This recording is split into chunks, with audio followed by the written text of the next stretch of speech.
Dans cette nouvelle session, nous allons présenter Docker Desktop. Donc, souvenez-vous, dans une session précédente, lorsqu'on faisait les installations, on a vu comment est-ce qu'on pouvait déployer le Docker Desktop. Pour rappel, Docker Desktop n'est qu'une surcouche à l'engine, qui est le moteur Docker. Donc, cette surcouche va exécuter les mêmes commandes que nous on ferait via la CLI, mais pour nous les afficher de manière graphique.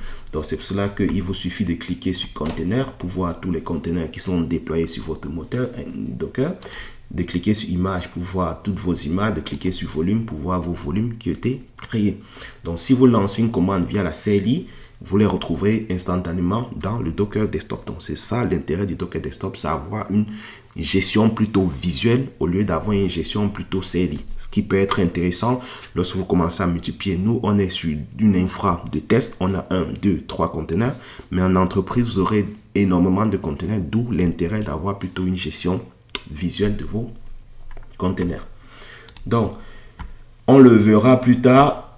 On n'en a pas encore parlé. Docker a la capacité de nous afficher la consommation des ressources par conteneur. Donc, on verra ça plus tard. Et donc, Docker Desktop vous le permet aussi de vous l'afficher de manière instantanée. Donc, il vous dit que ce conteneur, il fait quasiment rien, il consomme 0% de CPU. Et puis, tout au-dessus, vous avez la consommation globale de l'ensemble de vos conteneurs. Donc, vu qu'on a un seul conteneur, donc la consommation qui sera affichée représente notre conteneur. Mais si on commence à avoir une dizaine de conteneurs, dans le graphe qu'on a ici, ce sera la vision pour l'ensemble de nos conteneurs. Donc, pour voir les paramètres d'un conteneur, il vous suffit de cliquer sur le conteneur. Une chose qu'on n'a pas aussi vu, qu'on va profiter aussi pour voir, c'est la partie logs qui vous permet de surveiller les logs d'un conteneur. Donc, Docker Desktop vous permet de le faire, mais si vous souhaitez le faire vous-même en ligne de commande, il vous suffit de faire la commande Docker et vous passez à la commande logs. Bon, moi j'utilise en général le -f et puis vous donnez le nom du conteneur. Bon, bien évidemment, comme toujours, n'hésitez pas à aller regarder l'aide. Donc, vous voyez le -f dont je vous ai parlé, c'est le follow.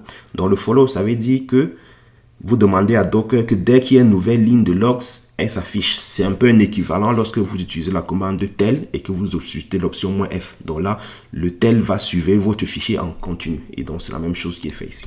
Donc, pour avoir ce résultat plutôt en ligne de commande, donc vous faites docker logs -f et vous mettez le nom de votre conteneur ou l'ID. Et donc, on se retrouve bien avec les mêmes informations. Donc, le Docker Desktop va faire la même commande et nous afficher le résultat. Donc, à côté, vous avez le inspect qu'on a déjà vu, qui vous permet de récupérer les données sur la configuration de votre conteneur, les réseaux, les points de montage et tout ça. L'avantage lorsque vous êtes sur Docker Desktop, c'est qu'il est capable d'identifier des éléments importants dans votre inspect. Et c'est ça qui vous les donne ici. Donc, si dans votre inspect, vous voulez par exemple voir les variables d'environnement, il vous suffit de cliquer sur Env et donc il vous envoie sur la section des variables d'environnement. Si vous voulez voir vos volumes, vous allez dans Volume. À ce niveau, dans le conteneur, on n'a pas de volume, mais notre conteneur, on a monté des volumes. Donc, faites la différence entre le mount et le volume. Le volume, c'est qu'on a créé le Dockerfile et puis on lui a associé des volumes. Alors que le mount, ce sont vraiment les volumes que vous montez sur votre conteneur. Donc, faites bien la différence. Et donc, c'est comme ça que vous pouvez vous balader si vous voulez voir les labels. Donc, il vous envoie sur les labels. Si vous voulez aller sur les networks, il vous envoie sur les networks.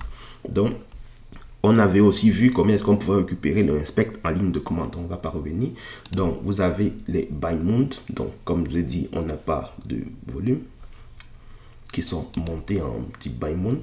Vous avez le exec. Souvenez-vous, on avait vu dans une session précédente comment est-ce qu'on pouvait se connecter à un conteneur. Donc là, Docker a saisi à votre place la commande qui vous permet de vous connecter au conteneur. Donc là, vous êtes dans le conteneur et donc si vous faites un ls, vous retrouvez bien notre Docker entry.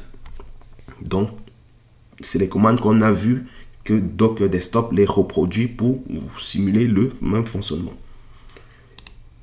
Une chose qu'on n'avait pas vue, c'est aussi qui est pas mal, c'est le file qui vous permet d'avoir une vision plutôt fichier de votre conteneur. Ça vous permet de vous déplacer. Souvenez-vous, notre volume, on l'avait monté dans USC Share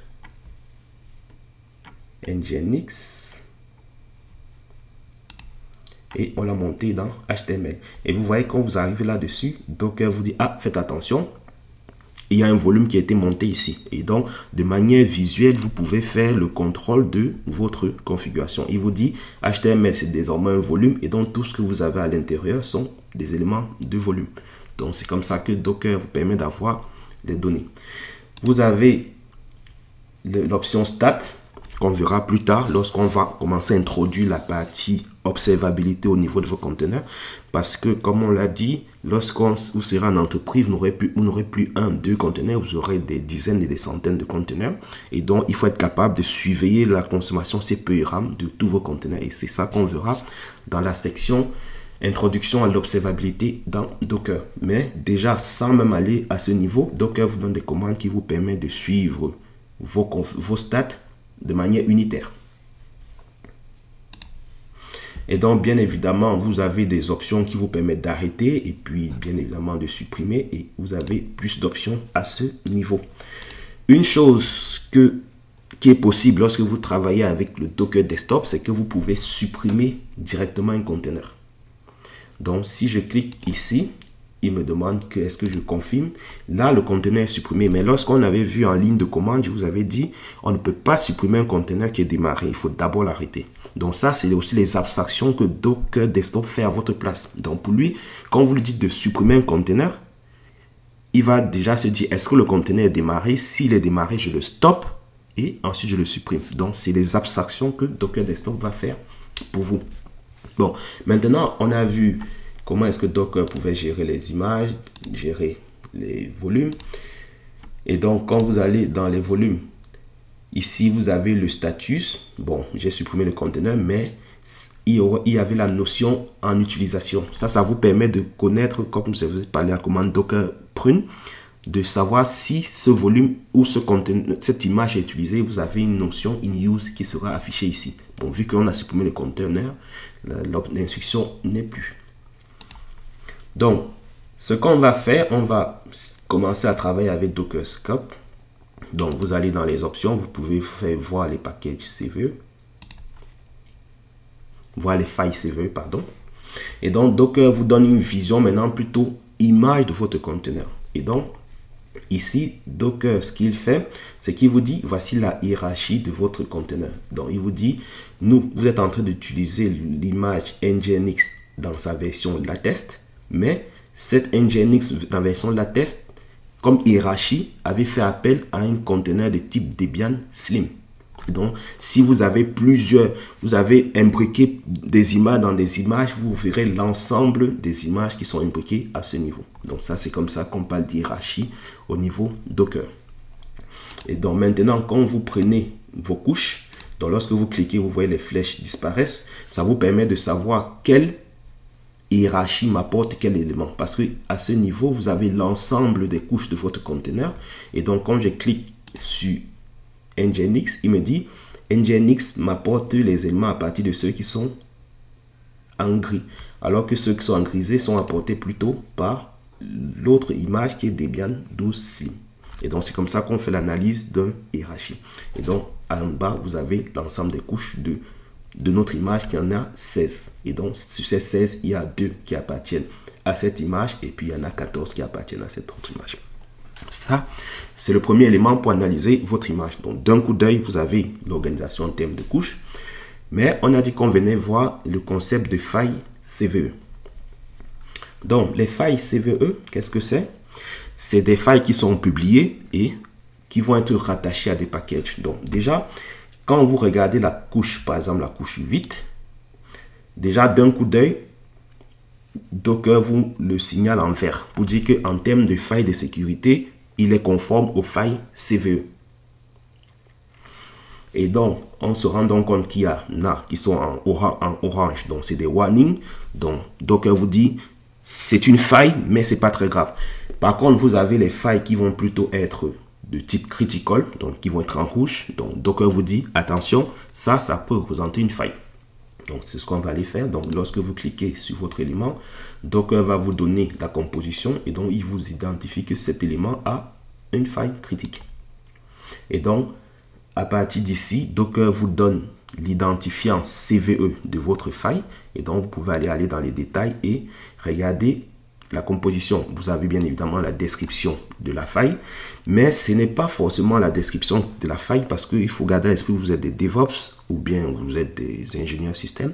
Ce qui est important pour vous, c'est de corriger la faille. Donc, en général, l'élément le plus important, c'est déjà que tous vos éléments soient ouverts. Mais il y a des cas où vos éléments ne pourront pas être ouverts, comme dans ce scénario. On est sur la dernière version de Nginx, mais il y a quand même une faille, tout simplement parce que quand j'analyse cette faille CVE, on dit que la version qui est affectée, donc quand vous faites du AOM, tant que vous êtes dans une version supérieure à la 3, supérieure ou égale à la 3.6.0, donc ce qui est notre version, vous êtes affecté. Et donc, Docker vous informe que pour corriger, du moins, les failles CVE vous informent que pour corriger cela, il faut être dans la version de fixe. Et donc, il vous informe que de toutes les façons, vous ne pouvez pas corriger cette faille parce que la version de votre package qui corrige la faille n'est pas encore publiée. Et donc, ça va vous permettre d'être dans du build continu. Et donc, l'idée, c'est que lorsque vous serez maintenant plutôt dans l'intégration continue, ce serait de surveiller ce genre de sortie.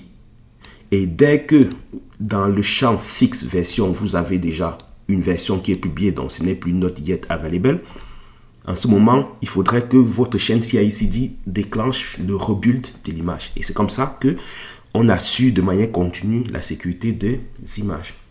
Donc de la même manière, si vous prenez cette faille qui est une faille plutôt de type critical, et donc vous avez toujours les mêmes informations.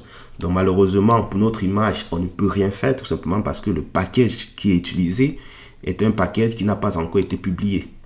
Et donc l'idée ce serait d'être dans des packages qui sont publiés pour pouvoir exécuter une mise à jour de votre image qui corrigera. Donc bien évidemment, il faudrait donc positionner au niveau de votre image une version qui soit supérieure à celle qui est indiquée comme étant affectée. Et là, ça corrigera la faille. Bon, là, on est dans des scénarios où on a des failles qui ne sont pas encore, des packages, pardon, qui ne sont pas encore publiés. Donc, ce qu'on va faire maintenant, c'est qu'on va construire une image obsolète pour déjà voir comment est-ce que Docker va identifier des failles et puis on va mettre à jour notre image. Donc, pour cela, pour ceux qui travaillent avec VS Code, je vous recommande fortement d'installer l'extension Docker qui va vous permettre, lorsque vous créez des Dockerfiles, comme on va faire tout de suite, d'avoir déjà une aide à la saisie. Donc, bien évidemment, notre package commence par from. Donc, dès que je tape from, Docker commence automatiquement à me donner des instructions. Tu peux donner une base image. Et dans notre base image, on va dire qu'on va utiliser l'image Jinx. Aujourd'hui, Jinx, on a la version 1.25. Donc, on va mettre exprès une vieille version. On va mettre la 1.20. Donc, vous voyez, Docker vous explique, il vous donne même des chemins. Et donc, vous voyez qu'on veut faire du multistage. Vous vous souvenez du A-Stage. Donc, je vous recommande fortement d'installer le plugin ou l'extension, comme vous voulez. Donc, on va pas mettre grand chose. C'est juste pour builder une image simple. On met le label. Donc, je mets le champ label. J'ai fait une erreur exprès. Et donc, vous voyez, Docker vous dit, non, c'est plutôt label. Et donc, je mets par exemple ici, Omner. Donc, je vous recommande fortement ce plugin. Donc, lorsque j'enregistre et que je viens ici et que je fais mon Docker build et que je l'appelle Jinx test et je l'appelle par exemple, comme on avait dit, essayez d'aligner. Là, on est parti de la 1.20, donc je l'appelle aussi 1.20. Ça permet d'aligner vos versions à les versions sur lesquelles vous vous basez. Ce sera plus simple pour vous pour retrouver, pour savoir à quoi correspond votre image. Et puis donc là, je build. Bon, j'ai oublié une option, c'était de lui signaler le tag. Et donc, Docker me build l'image. Donc, lorsque vous êtes plutôt dans une installation de type Docker Desktop, c'est là qu'il va vous donner souvent ce genre de petites instructions. What next? Qu'est-ce que vous pouvez faire ensuite? Comme on a travaillé sur les images, je vous dis, vous pouvez faire un Docker login pour vous connecter au registre pour éventuellement facilement pousser votre image, ou vous pouvez faire un Docker scout pour voir les failles de sécurité. Donc là, on a créé une nouvelle image.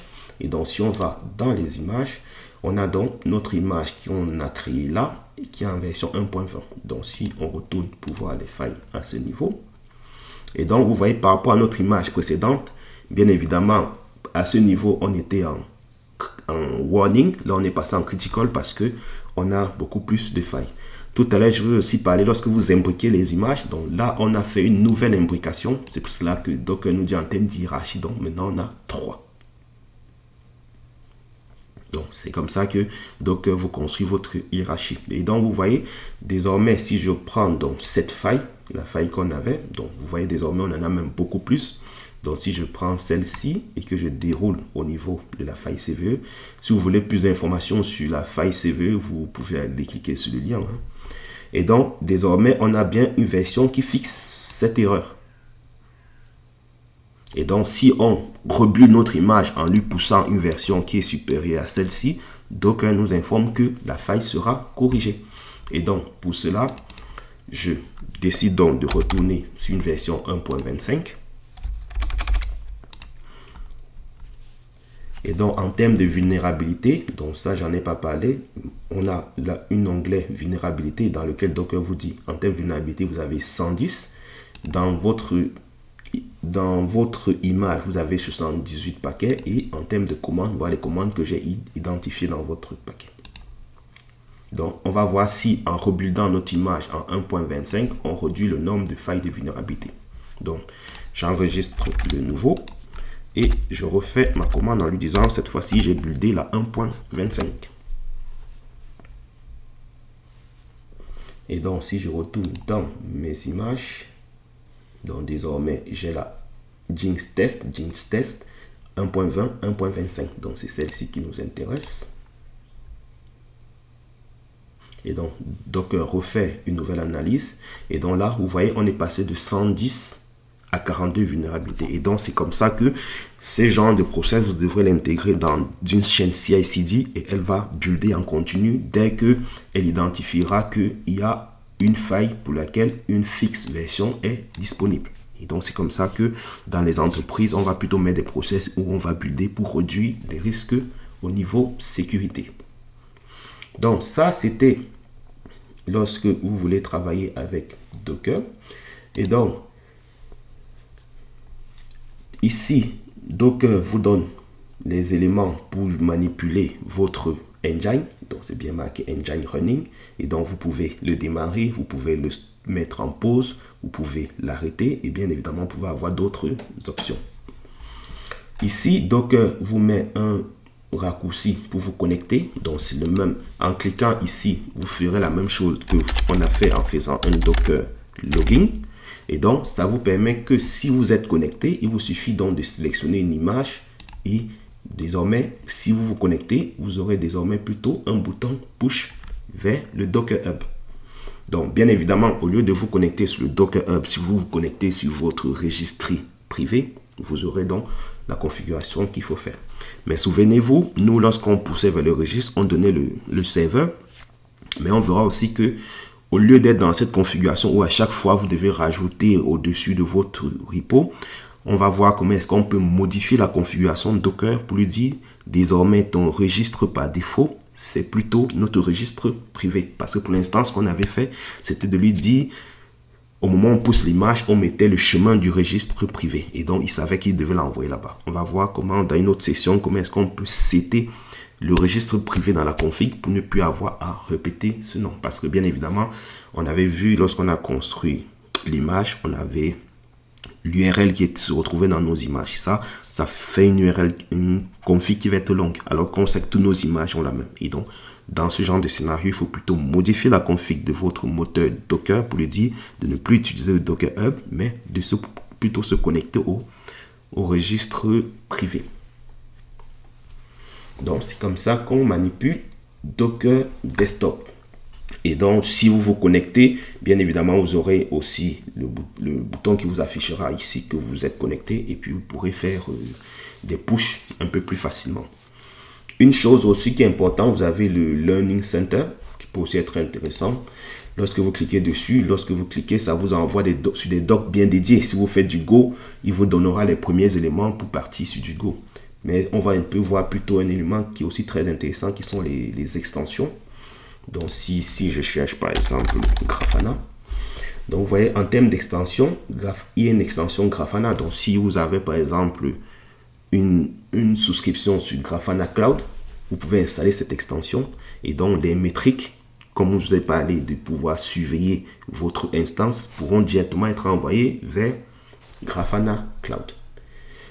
Je vous avais aussi parlé de la problématique des volumes pour lesquels Docker, le moteur Docker n'est pas responsable. Et donc, vous avez aussi une extension que vous pouvez aussi un peu manipuler, qui va aussi vous aider à cloner, faire des backups de vos volumes. Ça peut aussi être intéressant. Donc, c'est un peu ces couches d'abstraction que Docker Desktop apporte lorsque vous travaillez avec Docker Desktop au lieu de travailler juste avec l'engine. Et donc, bien évidemment, le Docker Desktop, il est disponible sur Windows, il est disponible sur Mac, il est disponible sur Linux, bien évidemment. Donc, vous pouvez faire énormément de choses.